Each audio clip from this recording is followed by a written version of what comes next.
रतन, ओ रतन, बेटा रतन। क्या हुआ पिताजी, आप मुझे सुबह सुबह क्यों पुकार रहे हो? अरे अभी तक तू नहाया नहीं, तुझे स्कूल जाने में देर नहीं होगी। अरे पिताजी, आप उसकी चिंता बिल्कुल मत करिए। आप तो आपके काम पर बेफिक्र होकर जाओ, मैं अभी तुरंत नहाकर स्कूल चला जाऊंगा। ठीक है, और मैंने तेरे लिए खाना बना दिया है, रसोई में जाकर तू खाना खा लेना। और स्कूल जाते वक्त अपना रसोई घर का दरवाजा याद से लगा कर जाना, वरना कल की तरह वो बिल्ली आज भी सारा खाना बर्बाद कर देगी। पिताजी, आप उसकी चिंता बिल्कुल मत करो, मैं रसोई घर का दरवाजा लगा कर ही जाऊंगा।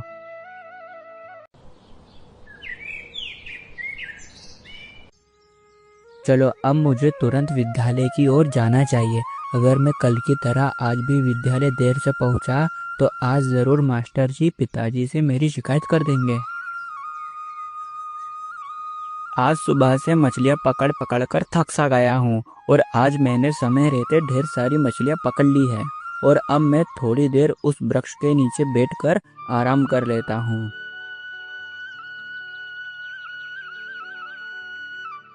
पता नहीं भाग्यवान को इतनी जल्दी क्या थी, जो वो मुझे और अपने पुत्र रतन को इस दुनिया में अकेला छोड़ गई। उसके बिना मेरा जीवन अधूरा है। चलो अब ये सब बातें करने से कुछ नहीं होगा। अब मैं इन मछलियों को बाजार की ओर बेचने के लिए जाता हूँ। वैसे भी अब रतन का स्कूल से घर वापस आने का समय हो गया है। राजू को उसके पापा ने कितनी अच्छी और महंगी घड़ी खरीद कर दी है। काश वैसी घड़ी मेरे पास भी होती तो कितना अच्छा होता। मैं भी आज पिताजी से कहूँगा कि मुझे भी ठीक राजू की तरह घड़ी खरीद कर दो।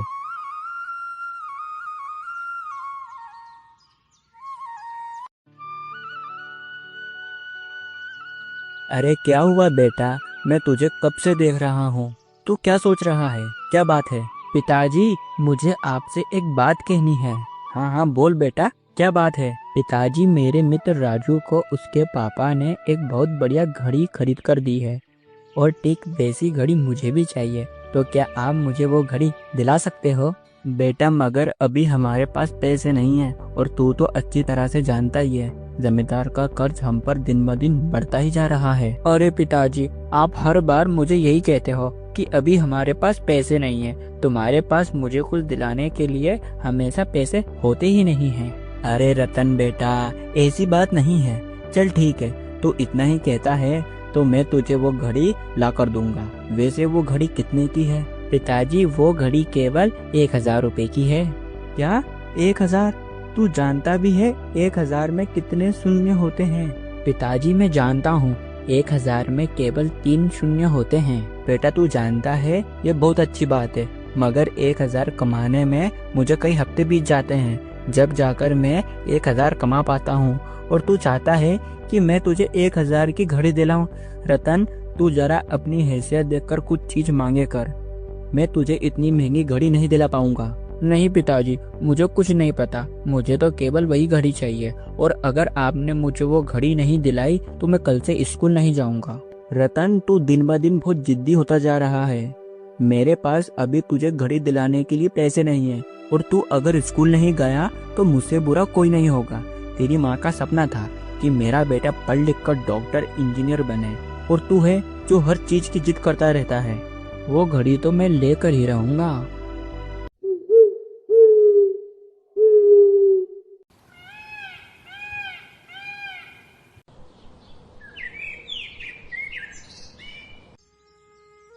रतन, मैं मछलियाँ पकड़ने नदी किनारे जा रहा हूँ, तू ठीक समय पर स्कूल चले जाना।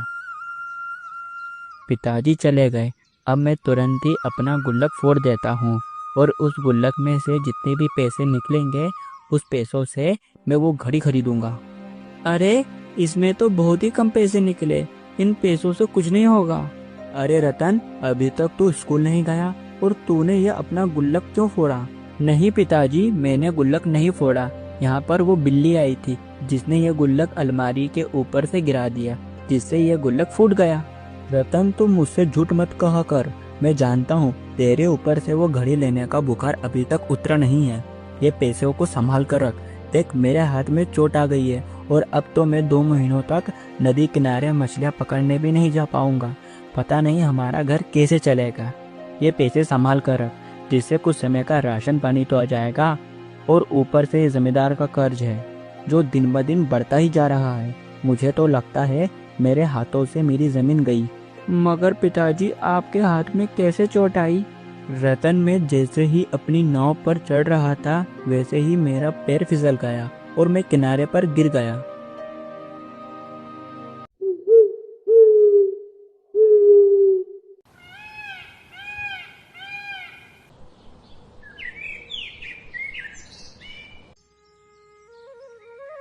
पिताजी, ओ पिताजी, अब आप उठ जाइए और मेरे साथ चलिए। क्या हुआ रतन? और तेरी नींद आज इतनी सुबह सुबह कैसे खुल गई? और तू मुझे कहाँ ले जाना चाहता है? पिताजी, आप मेरे साथ किनारे पर चलिए, मैं वहाँ पर मछलियाँ पकड़ूंगा। अरे रतन, तू भला मछलियाँ कैसे पकड़ सकता है? तू अभी बहुत छोटा है। अरे पिताजी, आप उसकी चिंता बिल्कुल मत करो, मैं मछलियाँ पकड़ लूँगा। आप मुझे बताना मछलियाँ कैसे पकड़ते हैं, मैं ठीक वैसे मछलियाँ पकड़ लूँगा। पिताजी, अब मुझे आप बताइए कि मछलियाँ कैसे पकड़ते हैं। रतन बेटा, ये जाल जो पड़ा है उसे उठा और उसे नदी में फेंक।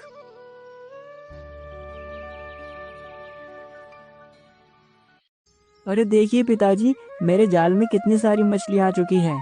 अरे वाह बेटा, तू तो मछलियाँ पकड़ना एक ही दिन में सीख गया। पिताजी, अब तुम्हें मछलियाँ पकड़ने की कोई ज़रूरत नहीं है। जब तक आपका यह हाथ ठीक ना हो जाए, मैं हर रोज़ तुम्हारे साथ यहाँ आकर मछलियाँ पकड़ूंगा, जिसे बेचकर अपना घर चल सके, और साथ ही मैं विद्यालय में जाकर पढ़ाई भी करूँगा। अरे वाह रतन, आखिरकार तुझे अक्ल आ ही गई। और पिताजी, आप मुझे माफ़ कर देना, आज के बाद मैं किसी भी चीज़ को लेकर जिद नहीं करूँगा। पिताजी, अब हमें इन मछलियों को बेचने के लिए बाजार की ओर जाना चाहिए।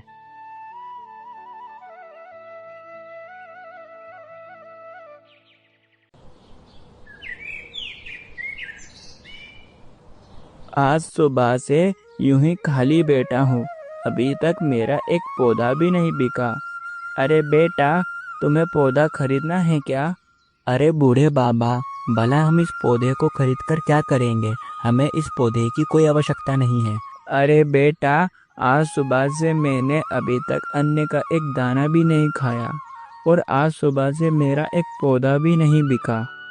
अगर आज मेरे ये पौधे नहीं बिके तो ज़रूर आज मुझे भूखा ही रहना पड़ेगा। अरे बूढ़े बाबा, अब मैं तुम्हें क्या बताऊं, हमारा जीवन अभी वैसी आर्थिक तंगी के साथ गुजर रहा है। जमींदार का कर्ज दिन ब दिन बढ़ता ही जा रहा है। अगर मैंने अभी कुछ दिनों में उसका सारा कर्ज नहीं दिया तो वो मेरी ज़मीन हड़प लेगा। ऐसी स्थिति में ये पौधा कैसे खरीद सकता हूँ? और वैसे ये पौधा किस चीज़ का है? बेटा, ये पौधा भाग्य बदलने वाला पौधा है। इसे तुम अपने आंगन में लगाना और देखना, जैसा तुम्हारा कर्म होगा वैसा ये पौधा तुम्हें फल देगा। अरे बूढ़े बाबा, भला ये कैसा पौधा हुआ जो मनुष्य के कर्मों के आधार पर उन्हें फल देता है? मैंने ऐसा पौधा तो आज तक ना देखा और ना ही इसके बारे में कुछ सुना। बेटा, मैं सच कह रहा हूँ, ये मनुष्य के कर्मों के आधार पर उन्हें फल देता है। तुम्हारा जैसा कर्म होगा वैसा ही ये तुम्हें फल देगा। तुम इसे खरीद लो बेटा। पिताजी, जब ये बूढ़े बाबा इतना कह रहे हैं और इन्हें पैसों की आवश्यकता है, तो आप ये पौधा ले क्यों नहीं लेते? हम इस पौधे को अपने आंगन में लगाएंगे। ठीक है राजू, अब तू कहता है तो ले ही लेते हैं। बूढ़े बाबा, एक पौधा तुम हमें दे दो और ये लो इसके पैसे।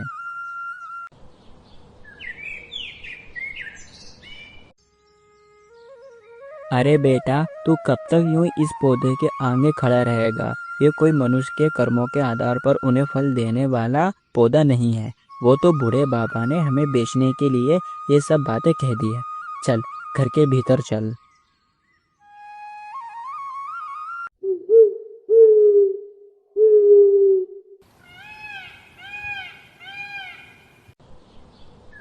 अरे बाप रे बाप, ये पौधा कितना बड़ा और सोने का हो गया है। पिताजी, ओ पिताजी।